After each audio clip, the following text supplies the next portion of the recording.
Jerry Lewis once demanded a contract clause that gave him total control over every frame of film, effectively turning Dean Martin into a high-paid extra in his own movies. While the world saw the perfect duo, the backstage reality was a hostile takeover, where Jerry was the CEO and Dean was just a line item on the budget. By 1956, the Martin and Lewis brand was a billion-dollar empire in today's money, but the overhead of Jerry's ego had become unsustainable. Dean was tired of being the straight man to a partner who treated him like a prop. This wasn't a creative difference. It was a corporate collapse. The truth is that their final show at the Copacabana wasn't a farewell to fans. It was a bitter liquidation of a 10-year partnership that had run out of emotional capital. Only the mentally resilient could survive the sheer toxicity radiating from that stage. So hit subscribe, Survivor, if you can handle the raw truth behind the glamour. The industry watched in shock as the most profitable merger in Hollywood history filed for bankruptcy. A subscription here is a quiet rebellion against the noise of manufactured celebrity fluff. Dean walked away because the cost of staying was his own dignity, leaving Jerry to realize that his one-man show was a lot lonelier than he ever anticipated. Ask yourself why a man at the peak of his fame would walk away from a guaranteed fortune just to avoid hearing his best friend's voice for the next 2 decades. It's because the debt of resentment had finally come due. For 20 years, the silence between them was a vacuum that no amount of box office success could fill. They ignored each other at high-profile parties. They looked the other way on red carpets. They were two titans of comedy who had become total strangers with a shared history they both wanted to forget. But the market of public opinion never stopped demanding a reunion. The pressure My buddy and pal, and nice to have Mr. Dean Martin. frozen asset waiting for the right catalyst to melt. Behind the scenes, mutual friends like Frank Sinatra knew that the cost of this silence was becoming too high for both men.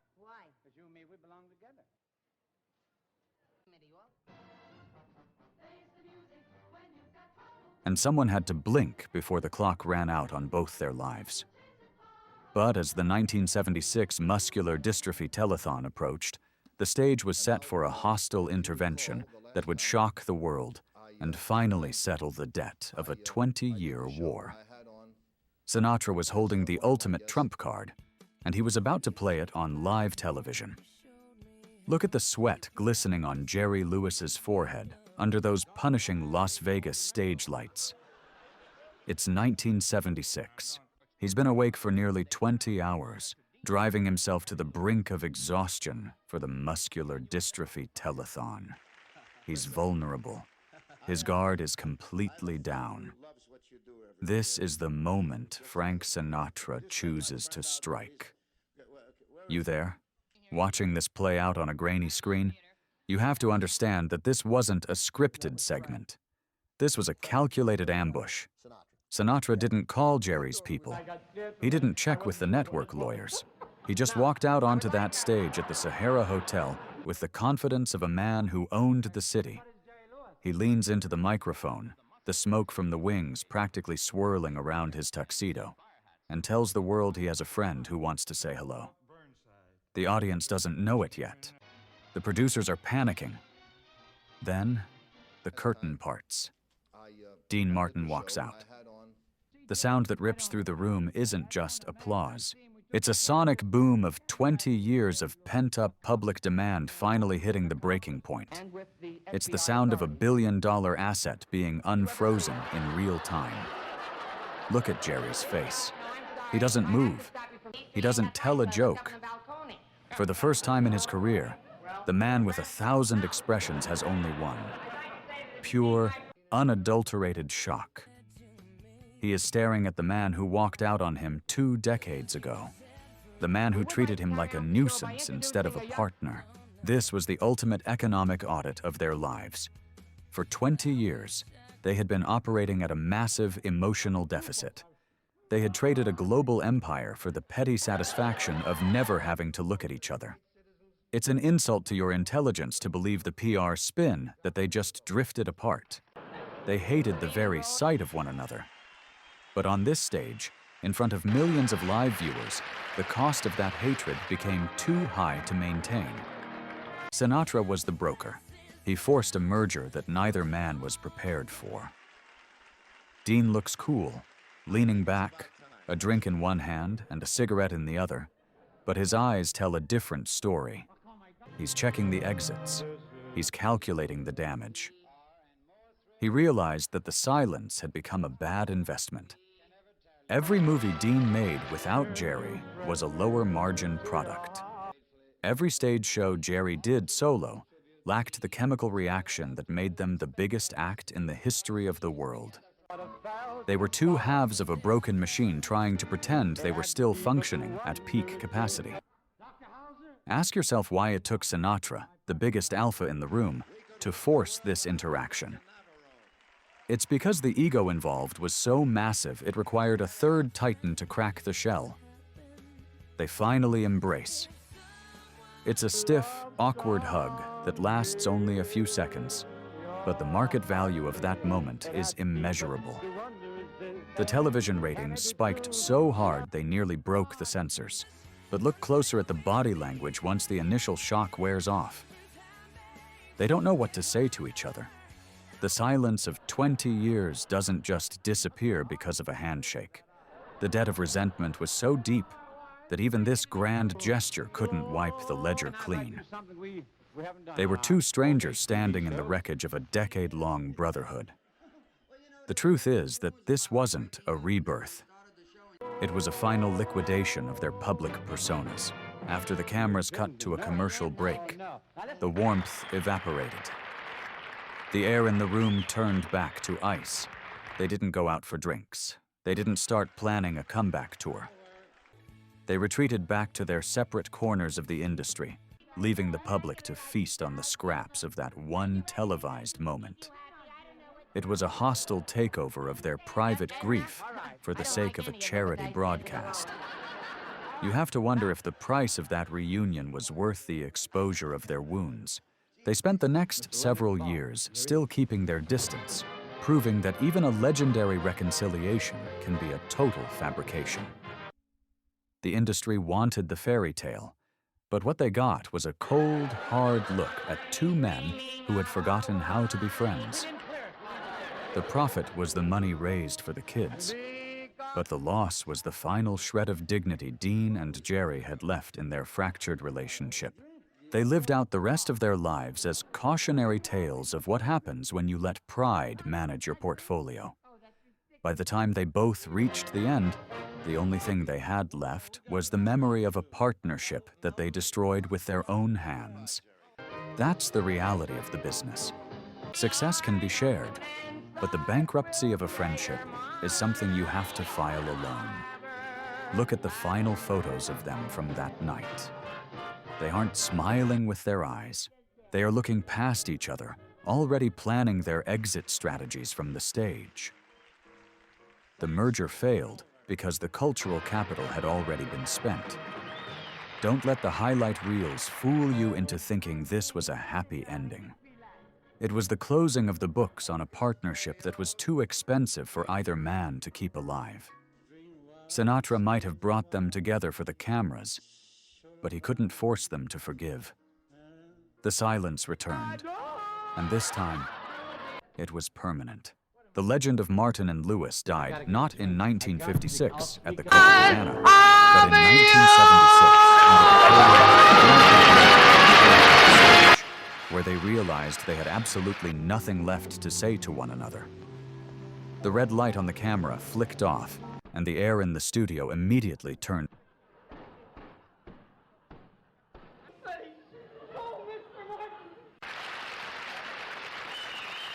Leaving a trail of cigarette smoke and a stunned production crew behind him.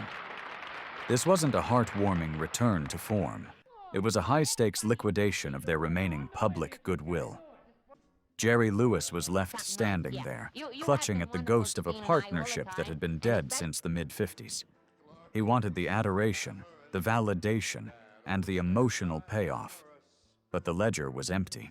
The overhead of their mutual resentment was simply too high to keep the business running. For the next decade, they returned to their Cold War of silence, proving that a 3-minute television segment cannot erase 20 years of backstage stabs and ego-driven sabotage. They didn't talk. They didn't exchange Christmas cards. They didn't even have each other's current phone numbers.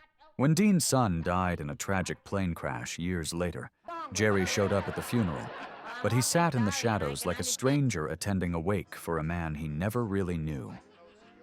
They were two icons who had built a skyscraper of success together, only to spend the rest of their lives arguing over who owned the rubble.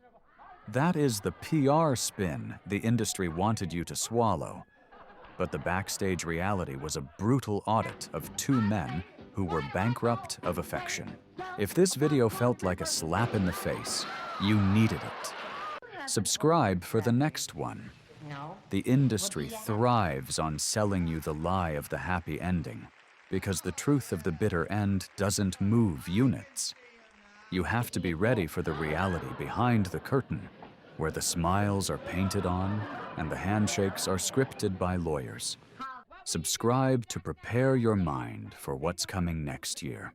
The final audit of their lives shows a massive deficit in friendship and a surplus of pride that neither man could ever afford to swallow. Jerry Lewis eventually admitted in his private moments that the 1976 reunion changed nothing about the way they actually lived. They remained two parallel lines that only crossed for the sake of a Nielsen rating. When Dean Martin died on Christmas Day in 1995, he hadn't invited Jerry Lewis into his home for 40 years. Jerry Lewis spent his final years frantically trying to refinance his reputation, but the debt was far too deep. He played the part of the grieving partner for the cameras, yet the reality was a series of bounced emotional checks.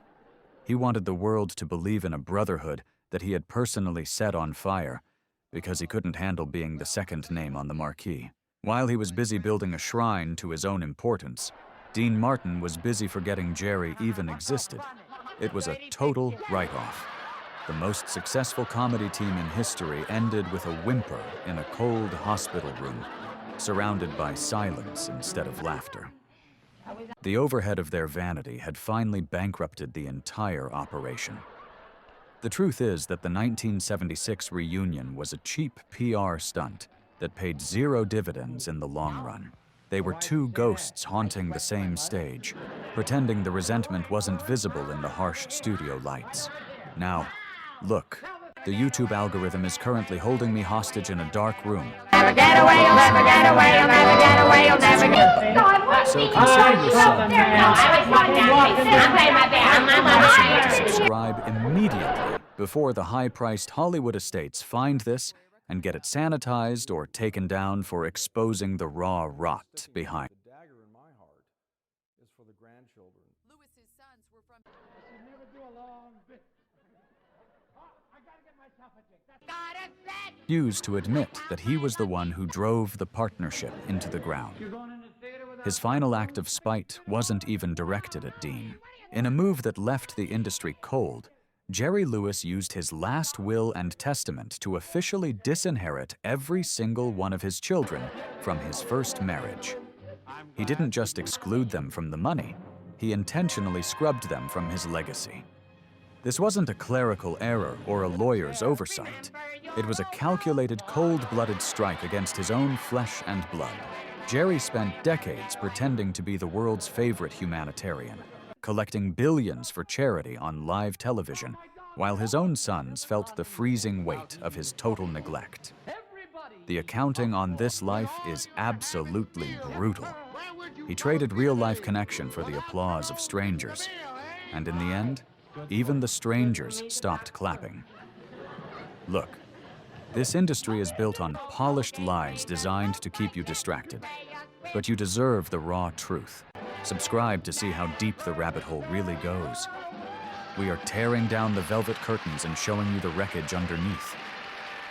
When Gary Lewis, his eldest son, found out he was cut out, it wasn't even about the cash. It was the final confirmation that his father viewed his own family as nothing more than background noise to his solo act. Jerry was a man who couldn't share a stage with Dean Martin, and certainly couldn't share a heart with his own children. I don't waste your time with fluff, and you shouldn't waste mine. Subscribe if you value substance and want the facts without the sugarcoating. While the world remembers a clown, the 6 sons from his first marriage remember a man who treated his family like failed business ventures that needed to be liquidated. He didn't even mention them in his final statement. The ultimate punchline wasn't funny. In his final days, Jerry Lewis sat in a mansion filled with relics of a career built on laughter, but he died with a legal document that ensured his own sons wouldn't even get a single cent of the fortune he made, while ignoring them. His son Joseph died of a drug overdose years earlier, and Jerry refused to even pay for the funeral. Jerry Lewis didn't just walk away from his family, he performed a total liquidation of his past. He treated his first 6 sons like a bad business debt that needed to be erased to keep his personal brand clean and profitable. He moved all his emotional and financial capital into his second marriage with Sandy Pitnick, leaving his biological children with nothing but a front-row seat to their own public erasure. This wasn't a tragedy. It was a hostile takeover of his own legacy. To Jerry, the applause of a massive crowd was always worth more than the respect of the kids sitting at his own dinner table. If you're smarter than the average crowd and see the brutal reality behind the celebrity mask, prove it. Subscribe. He made sure that the man who begged for donations for his kids on TV every year